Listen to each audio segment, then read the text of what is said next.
Hello. Let's go back to Delphi, Indiana, February 13th, 2017. A couple of young ladies, Libby Germain, 14, Abby Williams, 13. Two friends are out for a walk in a rural area outside Delphi. They encounter an individual that we're going to call the bridge guy, and they're already concerned because it's a remote area and they know this guy is kind of strange. Libby, who's the hero in this situation thus far, turns on her cell phone camera because the guy's that weird. Something is not right, and they know it. Then they hear, "Guys, down the hill." So those four words are recorded on Libby's cell phone. Apparently, Bridge Guy is not aware that Libby is filming. She's surreptitiously holding the cell phone somehow to where he's not aware of it, apparently. So if you're not familiar with this case, it's all over the internet, Facebook and other platforms. And it's unsolved. These two girls were brutally murdered right after this video is taken and this audio is picked up of the bridge guy. He somehow gets complete control of these young ladies right away. Now, he may have had a gun or something, we don't know. But the way he says "guys" seem to have put him in control. Regardless, the girls are moved east of this bridge where they are hiking, and I think he takes them where he wants them for him to do his dirty deeds. Now, if you wonder why I'm talking about this and who I am, if you don't watch my channel, my name is Freeman. 34 years in law enforcement, but most importantly related to this case is I spent a number of years in the homicide unit in Colorado Springs, Colorado. And I worked on over 70 homicides and hundreds of violent deaths. And by that I mean where people hang themselves or shoot themselves or asphyxiate themselves, etc. Those are still handled as homicides until you prove that they were actually suicides. So I've been involved with hundreds of cases, but over 70 actual murder cases. So a number of you have asked me to comment on this Delphi case with Libby and Abby. So I'm here to just not really give my opinion. I want to more importantly give encouragement. But for those of you who don't know the details, I'll give you a quick rundown. After the bridge guy moves these two girls to where he wants them, not too far from where he first encounters them at the edge, at the south end of the bridge, at the far end of the bridge where this walking path ends, something happens. My gut feeling is that they bolt, or one of them bolts to try to run. And there's a creek near where he takes them, and the bridge has gone over that creek, of course. Train bridge, an old deserted train bridge. I think maybe one of the girls bolted. He chases that person down. They run through the creek, I think, because they're actually found on the other side of the creek, on the what would be the north side of the creek. They're not found until the following day, and apparently it's an obvious double murder scene, and the police aren't releasing a whole lot of information about that. I'll talk about that a bit here in a minute. The cell phone is also recovered near the bodies, and that's where this photograph, a few frames of video, and this audio is picked up from Libby's phone. And that's what they've got to work with. They've been very tight with their information. Speaking of law enforcement, whether we're talking the Delphi Police Department, the Carroll County Sheriff's Department, the State Patrol of Indiana, and the FBI, and lots of other people that I'm sure have been called in to help over these 4 years. But let me just say, a lot of people are questioning the way the case has been handled and wishing that more information were released by law enforcement. I think Libby and Abby's case is in good hands. If you've watched any of the press conferences, and there's several of them on the internet, and when you see the passion in the Indiana State Patrol Superintendent, the top dog of the Indiana State Patrol, Douglas Carter, I don't know if I've ever seen any more intensity in an investigator. He's never going to give up, and I don't think any of the other investigators will ever give up. But he is focused, and he takes this personal. So, they're holding this stuff close to their chest for a reason. Now, they think that the bridge guy, the murderer, the double murderer of these two young innocent girls, probably lives in the Delphi area, or at least is familiar with the area, which I think is a possibility, that maybe he lived there before, moved away, came back maybe for this one day. Regardless, he knew what he was doing. He waited in that area for his victim. He came prepared. I think he had the tools, the instruments that he wanted to use in this very, very sick ordeal. I think he took those with him and was ready to attack whoever might come along. In this case, it happened to be Libby and Abby. If they had not been there, I think the next female that went for a hike or showed up in that area would have been the victim. This is just my opinion. Now, again,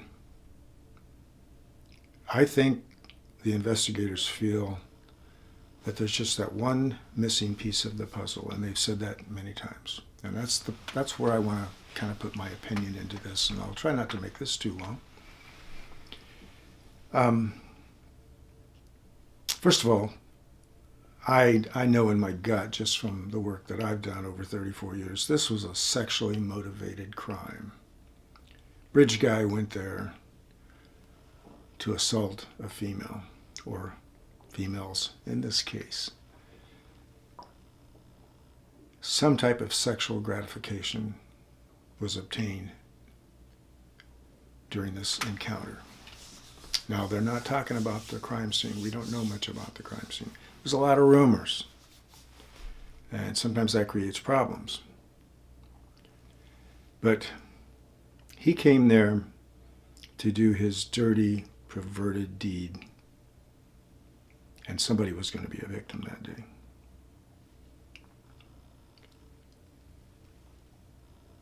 Somehow he takes control of these girls, and I think just the word, that first word on the audio, guys, and then there seems to be a pause down the hill.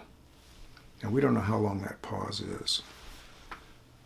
But I think it's an interesting word that he used, guys. somehow that got their attention, and they apparently followed his direction down the hill. And then I think at some point they might have tried to run. He catches maybe one of them. They're very close friends. One's not going to leave the other, so maybe the other one came back. Again, this is all speculation.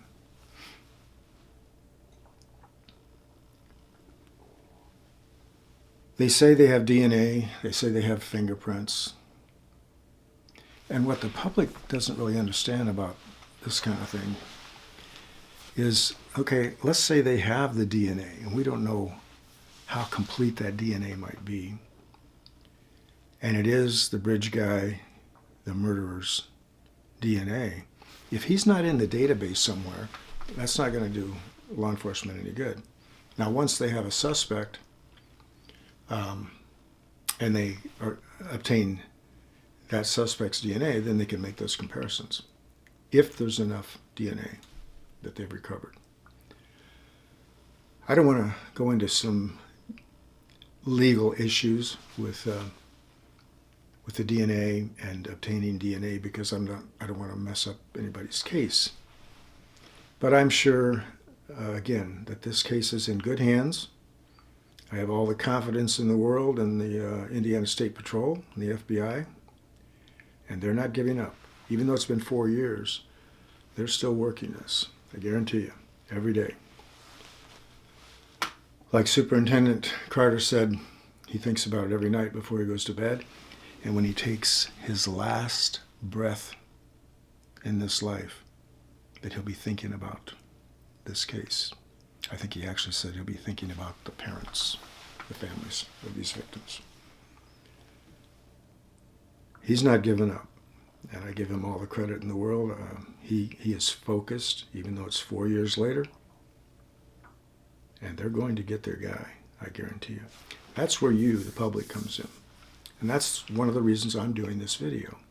We need to keep it in front of the public, whether it's on YouTube or other platforms. We need to keep talking about it. And I welcome your comments. I don't want you sending me your theories. I mean, you can, if it's stuff that's already out in the public, that's fine. You can give me your opinions. But if you have information, you need to call that hotline, the tip line, and I'm going to put that on this video a couple of times. It'll be up there like right now. Call this number and give it to the people that are working the case. Don't give it to me. I'm glad to interact with your comments and discuss the case. And just like the John Benny Ramsey case, I've got thousands of comments on that case, and I've tried to respond to as many as I can keep up with. And I'm amazed at some of the stuff that you people, the viewers, come up with. Some very interesting angles to that case, and I'm sure there's a lot of interesting angles to this case. So, what I want to say now is to the law enforcement that's working this case. And I just have a feeling that someone is assigned to watch all of these videos, read everything that they can find that's posted, to pick up maybe that one piece of the puzzle that they need to go get their guy. And they may already know who the guy is, but they need that one more piece. And that's, I'm going to back up just again. We need to get this out and keep it fresh. This is not a cold case. This is going to be solved. So by keeping it on the internet, that's all good. Just don't get carried away with your theories if you don't have solid information. If you know something, call that hotline, that tip number. Now, I want to throw this in. It's been 4 years, and there's a lot of people on the internet, not a lot, but there's a few people saying, if a case isn't solved in a year, it's only a 5 or 10% chance that it'll ever get solved. This is probably never going to get solved. Well, I want to call BS on that one. One case I worked, actually one of the first homicide cases I was assigned to, was 17 years old. A young, about 10 or 11-year-old boy got his head blown off in an explosion that was actually set up for the police because it was a robbery planned, and the bomb, the explosive device, was set up to take out a police car if it arrived during the robbery. And there were 3 individuals involved in this, 3 suspects. Well, unfortunately, the robbery was called off. They didn't recover their explosive device. Unfortunately, 2 young brothers find this, piddle with it, and it goes off and decapitates one of the young boys. 17 years later, one of the individuals, one of the 3 suspects, had a little guilt going on all those years. And that's what we're hoping might be going on here. Maybe somebody knows Bridge Guy, but they feel guilty because they can't believe it's their family member or the guy they work with or whatever.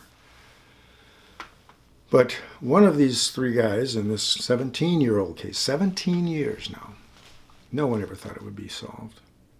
But one of those guys had some guilt. And he'd gone to a pastor or a priest, I'm not sure, years earlier, and confessed. And the pastor said, well, you've confessed to God, so you're good. Your soul is good now. Everything's fine. And I'm calling BS on that one, too. So he felt better for a while. He moved around with his family. By this time, he has a family and he has children. So he's thinking back on what happened to this young man, and he was involved in it. He goes to a second pastor or priest and confesses to this person, tells his story of what happened again and how he was involved. And for a second time, this religious leader tells them, you're good with God now, you've confessed, and your soul's in good condition, and etc. Well, I don't have to say it again.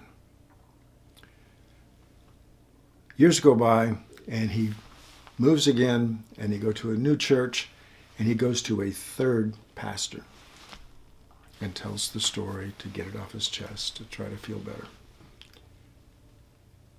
Well, this pastor says, you need to go turn yourself in, go find a lawyer, get an attorney, and turn yourself in. And that's what he did.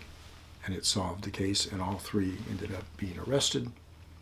And a 17-year-old case was solved.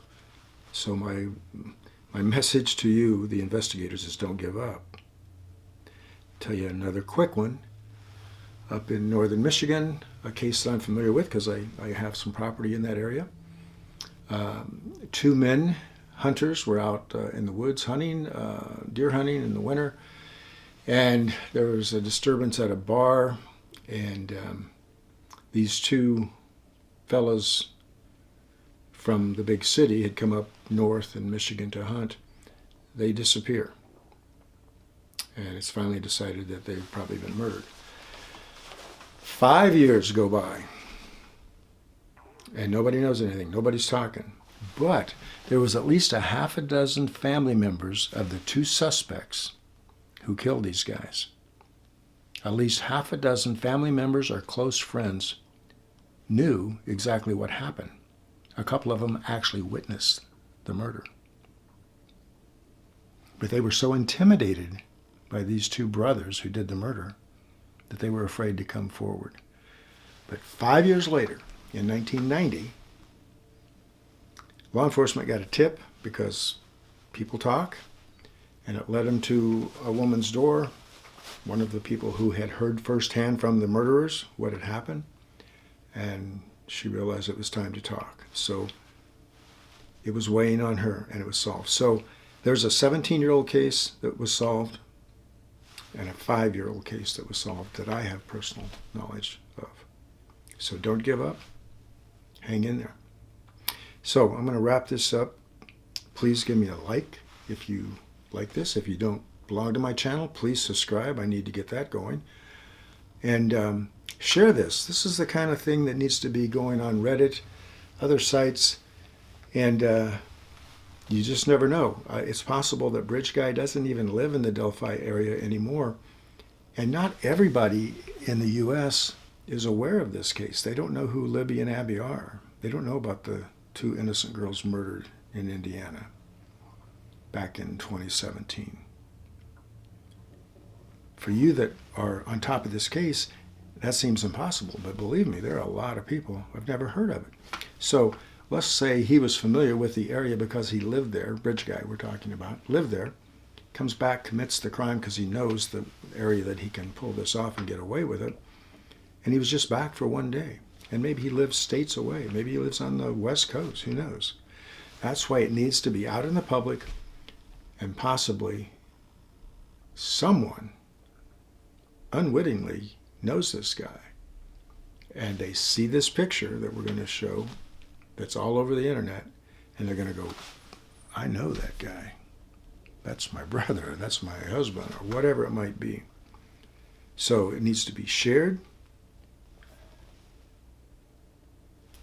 kept on social media, all the platforms that are possible, because someone is at some point going to come forward. And they may be so intimidated, just like the guys in Michigan, that they're afraid to come forward. And they can't let that keep them from coming forward with that information. So please give me a like. Please subscribe to my channel. Share this, like I say, anywhere you can. And we're going to solve this case. I'd love to see the case. I think they've got plenty of experts on it. I'm sure they've got outside eyes that have come in and put fresh eyes on the case, which is real common on a case that's older.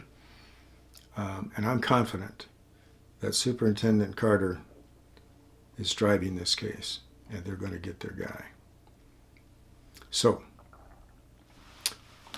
also, I always like to stick in, if you would please check out my book, my novel that I published here a month or so ago, House Secrets. It's on Amazon.